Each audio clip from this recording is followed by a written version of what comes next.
Good afternoon, everybody. Welcome to the House Environment and Transportation Committee. Before we start our briefing, Delegate Jacobs has an announcement he'd like to share with everybody. Delegate Jacobs? That's it? Yeah. Oh, yeah, I'll pass it around. Well, tell everyone what it is. All right, so this picture is an oyster and an oyster shell that was harvested Thursday morning at the mouth of the Minokan River, Tangier Sound. And it is loaded with natural spat that I was talking about last week. I want you all to see what natural spat looks like. It grows in the wild in the Chesapeake Bay. All right. Well, thank you, Delegate Jacobs. I wanted to make sure we got our oyster briefing because I know there was some concern about that. So appreciate it. Thank you. And with that, we'll turn to our fiscal briefing. We have David Romans and Steve McCulloch from the Department of Legislative Services, and maybe one other. I apologize. I don't recognize you. I've been off appropriations too long. Let me turn it over to you all. Thanks for being here. Thank you, Mr. Chairman. We also have Kate Hayward with us, who's going to keep us in the right place in the document. So we're going to start out with kind of going over the quick look part of our document, give you kind of a high level overview. Then I'm going to turn it over to Steve, who's going to talk for a minute or two about kind of transportation highlights as well. So on the first page of the document, the budget growth, as you can see, the budget grows, but actually declines by 1.1 billion or about 2% in fiscal 25 in total funds. The primary reason for that is general funds are actually decreasing. General funds are going down by about 1.6 billion. And the reason is because last year you had a really big general fund surplus, and the General Assembly used that for a lot of one-time purposes that do not continue. Just as a reminder, the kind of one-time things I'm talking about were there's a lot of cash spent on capital projects last year, more than $1 billion. There was also about $900 million put into the Blueprint Fund to fund future costs, and $100 million put in the Transportation Trust Fund to help fund their costs. In terms of the health of the general fund, the governor's budget leaves a fund balance of $103 million in the general fund at the end of fiscal 25. And with respect to the rainy day fund, he leaves about $2.3 billion, which is 9.4% of general fund revenues, which is a relatively healthy balance in the rainy day fund. So a lot of reserves in the governor's budget. If we turn to the next page, the governor's budget has about $1 billion of actions that are contingent on legislation, most of them helping to save money, a few of them adding new spending. And this is broken into groups in the chart. There's about 100 million of new revenue items.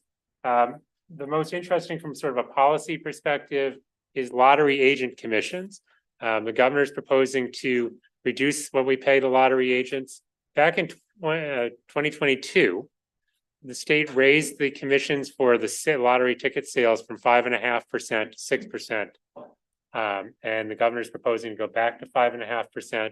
He's also proposing to reduce the commission for cashing a winning ticket from 3% to 2%. This is an ongoing permanent change. I would note, if you compare us to neighboring states, we're on the high end of the lottery commissions. So the proposal would probably bring us closer in line with other neighbors. In terms of transfers to the general fund is the next category, 245 million. The most notable item here is something called the dedicated purpose account in the state budget, where the state puts money for sort of multi-year initiatives. There's about 250 million in that account for cybersecurity purposes. The governor is proposing to take 150 million of that and put it in the general fund, leaving 100 million for cyber security. The one other item on that transfer list that sometimes gets attention is Unemployment Insurance Trust Fund. For state employees, the state is self-insured. It has its own Unemployment Insurance Trust Fund. There's a fund balance of over $80 million. They're proposing to take half of that and put it in the general fund, as the state hasn't been laying off many employees in quite a while. The next grouping is reductions, spending reductions contingent on legislation. About almost $700 million. Almost 500 million is related to the appropriation to the rainy day fund. We closed fiscal 23 with a very large surplus. The governor is required by law to put about 500 million of that into the rainy day fund in fiscal 25. Given that he's already got 2.3 billion in the rainy day fund, the governor doesn't think it's necessary to put an additional 500 million into the rainy day fund, proposes cutting that. The kind of policy items here that might be of interest are two related to higher education. The The Selinger formula, which provides money to private independent colleges and universities in the state, would take a $64 million cut under the governor's proposal. This is because currently we provide aid to those schools for all of their students, both undergrad and graduate. The governor wants to limit that to just undergraduate students. About 53 to 54 million of that cut is to Johns Hopkins University, which is the private school with the largest number of graduate students. The other higher ed related cut of note is community college formula. The governor is proposing a permanent change that would reduce funding across the state by $23 million in fiscal 25. It's basically a rebasing of the formula. We've had a lot of growth. The community college formula has grown more than 12% a year since 2020. So the governor is trying to scale it back a bit. The last grouping on that chart is just new spending contingent on legislation. And there's two large items: the Enough Act that the governor is proposing that has a $15 million price tag in fiscal 25, and the Center for Firearm Violence Prevention and Intervention, where the governor is proposing 10 million if you pass that bill. Turning to the next page, this is probably the most notable slide in the document. Looks at the general fund structural budget outlook. So what do I mean by structural budget outlook? It's comparing just ongoing revenues to ongoing spending. Think of it like your checking account. The governor is estimating we have roughly a $500 million imbalance in fiscal 25 between ongoing revenues and spending, but he's able to balance the budget by using one-time transfers and fund balances and so forth. The concern here is that by the administration's estimates, which is the bars, that structural gap grows to about $3.5 billion by fiscal 29. That represents 12% of revenues in fiscal 29. It is a rather extraordinary level of structural gap. The last time we saw a gap of that magnitude was during the Great Recession. We were forecasting it around 2010. And the previous one was also coming out of a recession in the early 2000s, when we were also implementing a phased-in tax cut and implementing a phased-in K through 12 enhancement at the time. So it's very unusual, especially to have this kind of gap without a recession or coming out of a recession. I'm turning to the next page, page 4. It just looks at how the governor erased the projected deficit in fiscal 25. There's a $1.1 billion deficit projected back in December. You can see on the screen, the blue part of the pie chart is spending reductions are a little more than half of the solution. And then the revenues and transfers that I talked about are another quarter or so. And finally, just having a little bit less money in the rainy day fund that was forecast back in December is the rest of the savings. The bottom part of that chart shows you the sort of components of the spending reductions and increases in the budget. The major spending cuts the governor came up with was to shift planned PAYGO, so planned cash spending on capital, to bonds. That saved $500 million in the operating budget. Another notable area of savings is more than 200 million of savings in the Medicaid budget. We're surprised by this, to be frank. The governor has a higher enrollment that DLS was forecasting back in December, but has lower costs. And so we're investigating that. We're a little concerned that they did not adequately fund the Medicaid program. The other thing I would note in those bars is you see one goes up a lot, and that represents there's about 400 million of sort of surprise or unexpected spending in the budget. And that's outlined on the next page. There's two really notable items that I'll talk about. First is 150 million of general funds for WMATA. It's a grant to WMATA. WMATA has been experiencing fiscal distress in part because the federal stimulus money that they received for a number of years is dissipating, and they need other revenues to support their ongoing costs. So the governor's proposed 150 million in general funds. He's suggested that by providing general funds for transportation purposes, he was able to avoid cuts to highway user and some of the other cuts that he had announced back in December. I would note that the Budget Reconciliation and Financing Act continues to cut the highway user in 26 and 27. So this is a temporary reprieve. There's no permanent solution that the governor is proposing.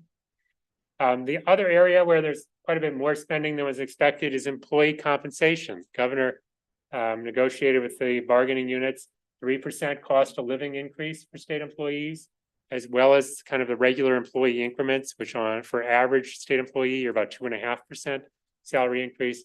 And then for longer time state employees, those who have 4.5 years of service or more, they get an extra increment. So a very a healthy salary increases for state employees. And that cost a total of 350 million in general funds. It was more generous than expected, so about 125 million more than was being forecast in December. Just to hit a couple of other highlights there at the bottom of page 5 and then moving to page 6. K through 12 education budget grows 450 million or 5%.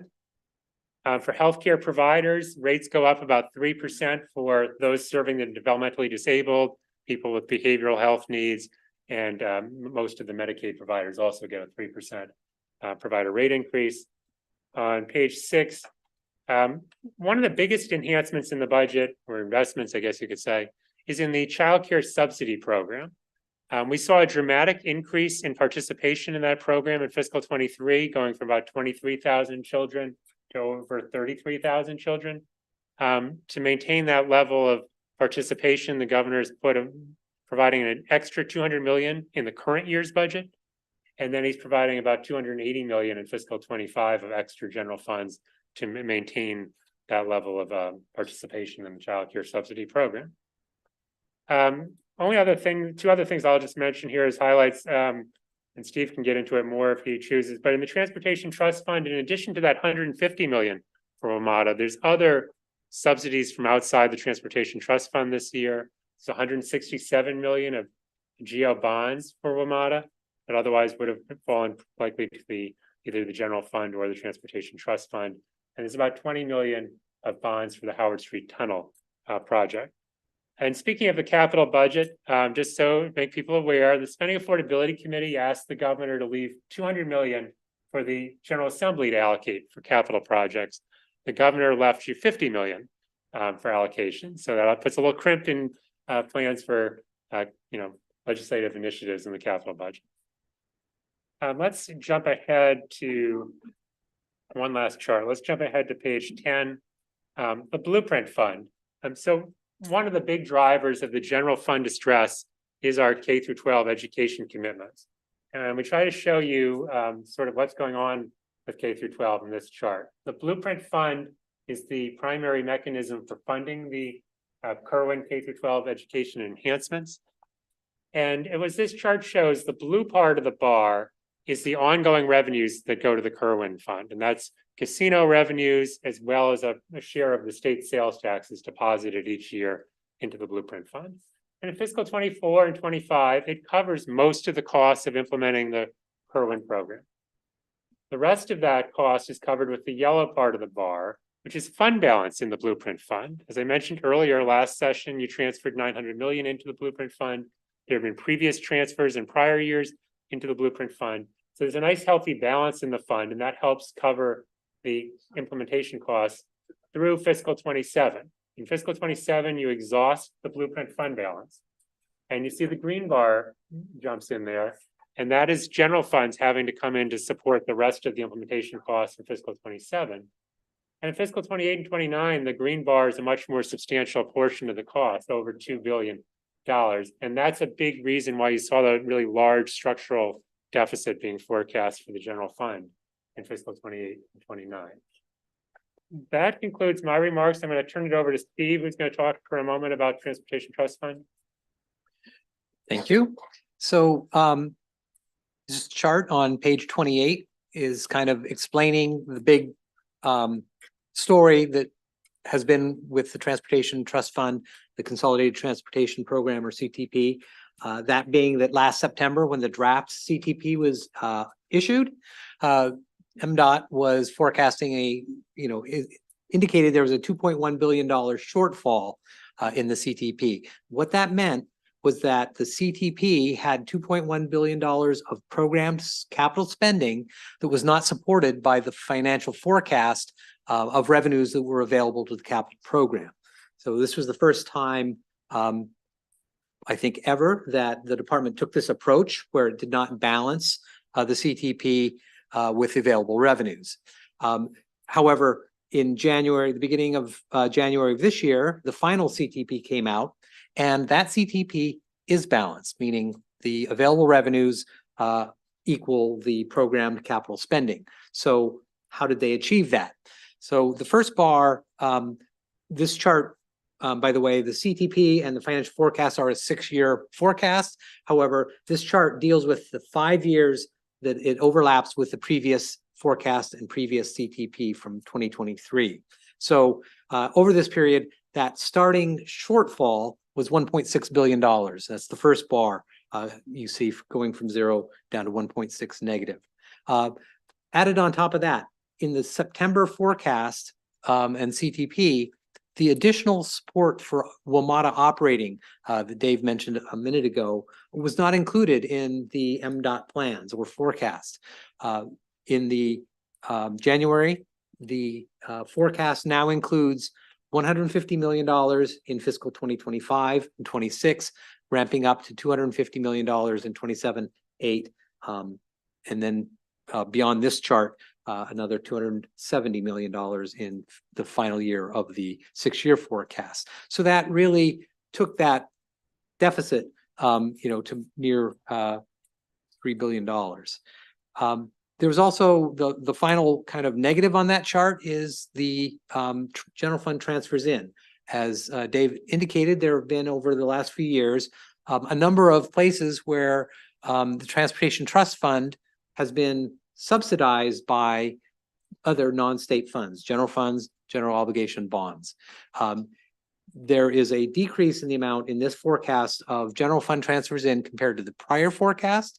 This is primarily due to the fact that the $167 million that has been in the last few years in the dedicated purpose account to go for the dedicated capital grant for WMATA has been shifted to GO bond. So that's $167 million out of 25 and 26 over the same period. The $150 million that the governor put in announced just as the budget was being introduced to help support the Transportation Trust Fund. That's that negative that gets you a little bit more. The blue bars then start solving to 0. You have the general kind of run-of-the-mill occurrences that happen whenever a new forecast comes out. There's a re-estimation of what ongoing revenues are going to bring in, and there are slight increases in ongoing revenues, in other revenues. There is a $250 million increase compared to the prior program in the amount of bonds that are being projected to be issued to support the capital program. And then there's $81 million per year in the forecast of new fee revenue. These are fees that the Department of Transportation has the authority, either administratively or regulatory, to raise on its own. It does not lead to legislation. That $81 million a year is split roughly $40 million in MVA fees, $30 million in Maryland Aviation Administration fees, and that's primarily parking at BWI Airport. And then the final $11 million, it would be fees that are charged by the Port Administration as part of its operations and running its operations there. That leaves the final 2 bars that were the biggest kind of adjustments made to get to the to 0. The second to last bar are ongoing operating reductions. In December, the governor had announced reductions of about $178 million that were intended to be ongoing reductions through the forecast. Of that, there were $96 million there were restorations of $150 million when the governor put in the general funds to support the Transportation Trust Fund. 80 million of that went to restore operating reductions. Those included the locally operated transit system grants that had been announced for a reduction, as well as a number of cybersecurity and other types of computer support for the department. There was also restoration of $69 million on the capital side of the program. That was primarily to the Maryland Transit Administration. The December announcement for reductions included reducing the state of good repair funding for the Maryland Transit Administration below the level required in statute. So there's a BRFA item that would relieve the governor of that responsibility. And then the other piece of that was the highway user revenues. There was $52 million of the original reductions were highway user revenues. Highway user revenues in fiscal 2024, the local share is 15.6% of the account used to determine the balance. In 2025, that under current law is slated to go up to 18%, and in 26 and 27, that goes up to 20% before it falls back in 2028 and beyond to the kind of base level of 15.6%. So this restoration allowed that highway user for fiscal 2025 to be restored, no cut, they get 18%. But as Dave mentioned, the BRFA does contain provisions to lower that 20% that they were going to get for the 2 years back down to 15.6%. That's about $100 million per year. And that is 200 million of that final column, which is the capital reductions of the capital program, because highway user grants are a capital item now. So that final column is about $1.2 billion in capital reductions. 200 million of that is highway user, and most of the rest of that occurred to the State Highway Administration projects. There were a number of projects that had not yet been advertised. These were expansion projects. Almost 500 million of that came out. There was also additional minor expansion projects and maintenance funding that make up that reduction. Go to the next page. So this chart compares then the CTP for January of 2023 to January of 2024 for these 5 years. And as you can see, the total funding is almost the same, $19 million reduction. Next slide. But within, if we look at it by mode, you can see that the top line, State Highway Administration, declines by over $1 billion. That includes the highway user piece, and that decrease is then distributed through the rest of the modes that you see. So that in a nutshell is the transportation. Thank you, Mr. Chairman. That concludes our prepared remarks. Happy to answer questions. Great. Thank you both. And thank you, Kate. Sorry, I didn't recognize you at the top. Steve, just for my benefit, everything, all those nickel and dimes you just described doesn't include construction for the Red Line, Southern Maryland Rapid Transit, American Legion Bridge, any state support for a new bay crossing, or reconstruction of the Thomas Johnson Bridge. Correct. Okay. Let's look at Foley. Thank you, Mr. Chair. Thank you for the briefing. My question is about the highway user fees in the state highway budget. So to what do you attribute the decrease, the substantial decrease in the revenue from user fees? So it's not a decrease to the revenues. Okay. What it is a decrease is the share that is proposed for the locals to get. So in 2025, because it was restored, there's actually a $61 million increase to the highway user grants going out to the local governments. However, relative to current law in 26 and 27, that rate, which is in current law at 20%, the BRFA is proposing to reduce that to the big kind of base level of 15.6%. That represents $100 million per year in revenue that does not go to the locals, or would not if it passes, and that money stays with the state's capital program, because we're just at this point, that's all within the capital program. So anything that gets decreased off the local side accrues to the state, and vice versa. Any increase to the local is a reduction to the state capital. Thank you. Doug Lehman. Thank you, and thank you for the information. Could you really briefly go back over the WMATA funding, where the proposed increase in the out years from Yes. 150 to 250 or 275? What did you say? Yes, so this relates to, you've probably seen in media since last fall, the WMATA system was forecasting a fiscal cliff of $750 million in fiscal 2025.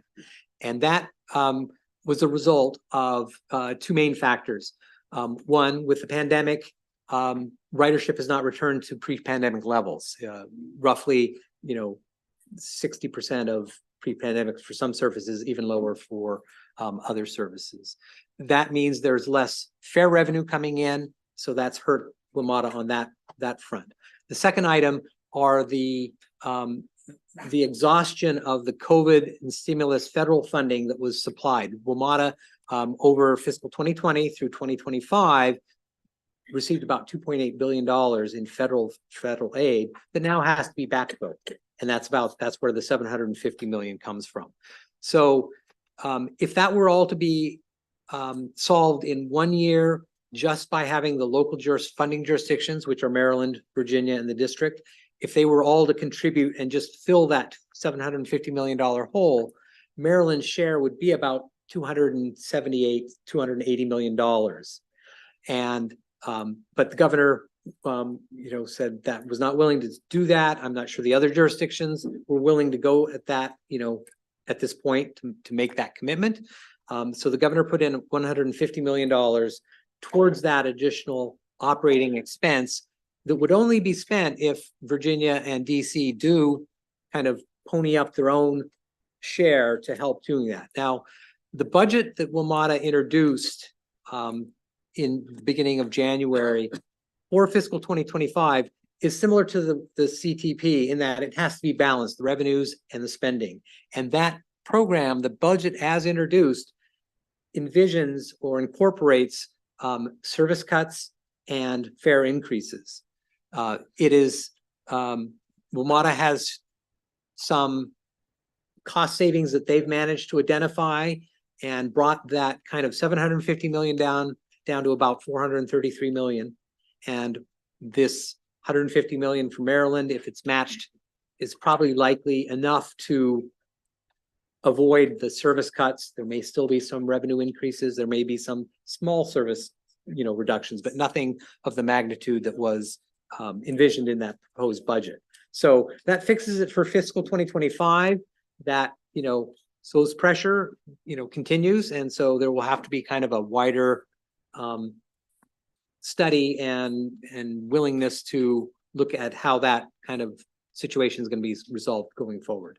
Okay, so quick follow-up, Mr. Chair. The 150 has been the amount that the state of Maryland has traditionally, or at least the last several years, been contributing. Is that correct? No, so this 150 is above the operating grant that has always been provided, and it's not capital. So Maryland provides 2 grants to WMATA, one for operating, one for capital.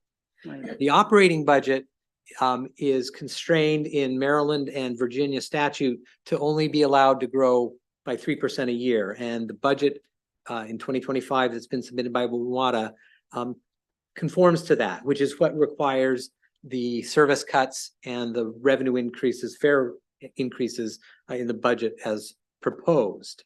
The 150 is above what that 3% increase that Maryland would provide under statute, and is intended to avoid the service cuts, because the service cuts were going to include things like shutting down 10 of the rail stations, closing the rail system at 10 p.m. About, I think, nearly 40% of the bus routes were going to be eliminated and others were going to be curtailed. So it was going to be a very severe service reduction in the Washington region. But this 150 again is intended to be matched and to, at least for fiscal 2025, solve the problem without drastic cuts and allow time for the jurisdictions to kind of develop a plan going forward. Okay, thank you. Great. Thank you, Delegate Lehman. We'll do the advanced WMATA class after bill hearings today. How about that? Don't threaten me with a good time. Delegate Love. Thank you, Mr. Chair, and thank you both for your presentation. On page 6, it says 90 million in strategic energy investment funds is reserved in the dedicated purpose account to fund the state's climate pollution reduction plan. Can you talk about that for me, please? Yes, thanks for the question. I realized I forgot to mention that when I did my presentation. Yes, so the Strategic Energy Investment Fund has a fund balance before this item of about 180 million after their proposed spending for fiscal 25. The governor is suggesting taking 90 million of that fund balance, transferring it to the dedicated purpose fund to support the pollution reduction plan that came out in, I think, in December. It requires legislation, which is part of the Budget Reconciliation and Financing Act, because it's using the strategic energy investment funds in a different way than statutes that currently allow. So he's prioritizing this pollution reduction plan over, the other uses of that fund. Are there any other questions? Okay, thank you all again for being here. We appreciate it. Colleagues, we need to reset for a bill hearing, so we'll take just a 3-minute break. So please don't even leave the room. Just get to know your neighbor. See you in 3 minutes.